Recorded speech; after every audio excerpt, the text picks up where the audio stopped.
ప్రభువును రక్షకుడైన యేసయ్య నామములో మీ అందరికీ నా హృదయపూర్వకమైన వందనాలు. వీడియో చూస్తున్నప్పుడు ఒక లైక్ చేయండి. ఒక లైక్ చేయడం ద్వారా ఈ వీడియో అనేక మందికి వెళ్తుంది కనుక లైక్ చేస్తారని ఆశిస్తూ ఈరోజు ప్రకటన గ్రంథంలో నుండి 3వ అధ్యాయము 1వ వచనం నుండి సార్దీస్ సంఘం, ఈ సార్దీస్ యొక్క సంఘం యొక్క విశేషాలను, చరిత్రను మనం ఇప్పుడు తెలుసుకోబోతూ ఉన్నాము.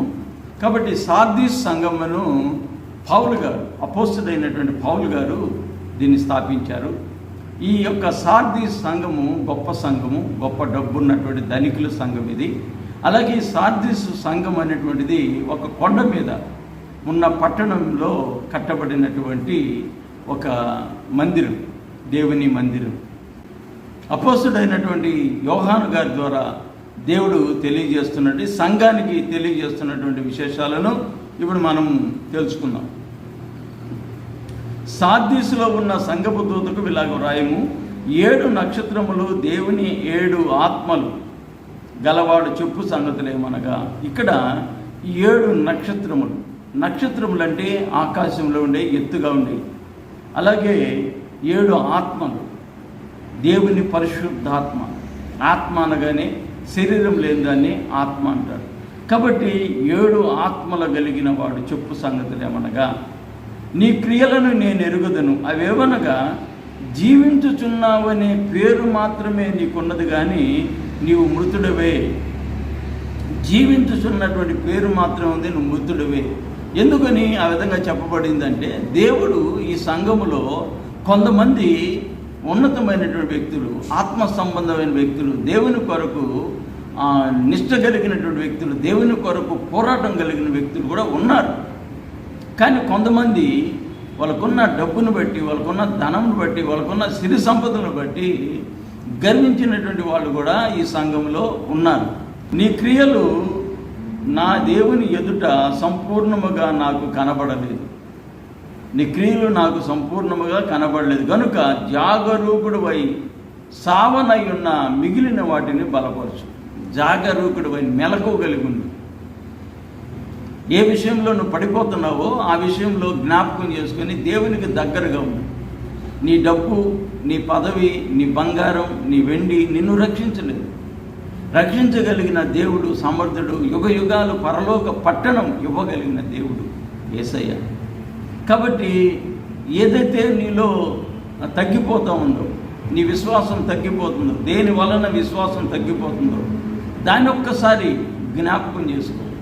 జ్ఞాపకం చేసుకొని ఎక్కడైతే దేవునిలో వీక్గా ఉన్నావో, దేవునిలో బలహీనంగా ఉన్నావో, ఆ బలహీనమైన పరిస్థితుల్ని నువ్వు తిరిగి ఆలోచించి వాటిని మరలా నువ్వు బలపరుచుకోవాల్సిన అవసరత ఎంతైనా ఉంది.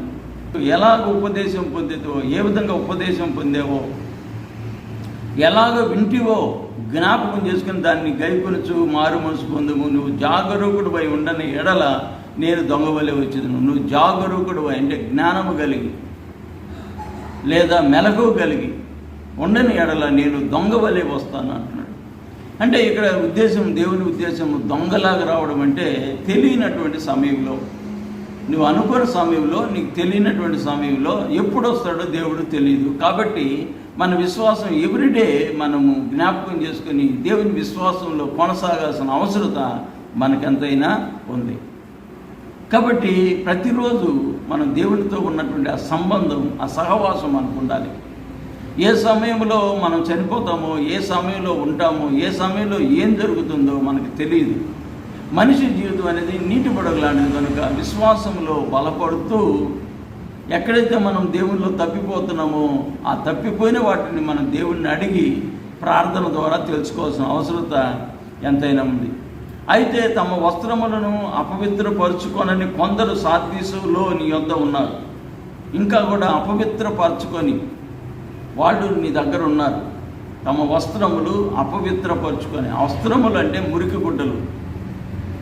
దేవుడిస్తున్నటువంటి పరిశుద్ధమైన వస్త్రం ఉంది. అలాగే యెహోషువ పాత నిబంధనలో మనం గమనిస్తే ఒక దైవ సేవకుడు మరణించినప్పుడు సైతాన్ వచ్చి అడ్డగిస్తుంది.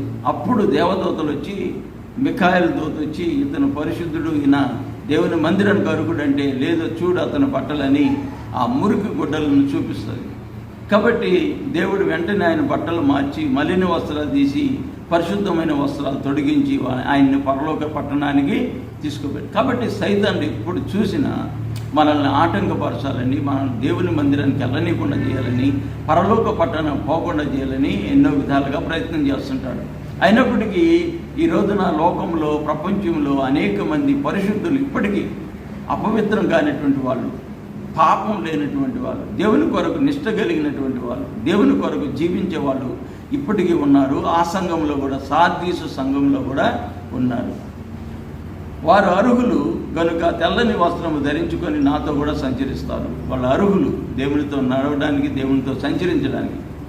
యేసయ్యతో గుర్రముల మీద ఎక్కి వాళ్ళు ఆయనను వెంబడించడానికి వాళ్ళు అర్హులు. ఎందుకంటే దేవుని మీద ఆధారపడ్డారు, దేవుని నమ్మారు, విశ్వాసం ఇచ్చారు కనుక వాళ్ళు అర్హులు. కాబట్టి వెండి బంగారాలు నగలు మనల్ని విడిపించలేవు. ఈ యొక్క సార్దీస్ సంఘము ఆ పట్టణంలో అనేక ప్రాంతాల్లో బంగారం దొరుకుతుంది.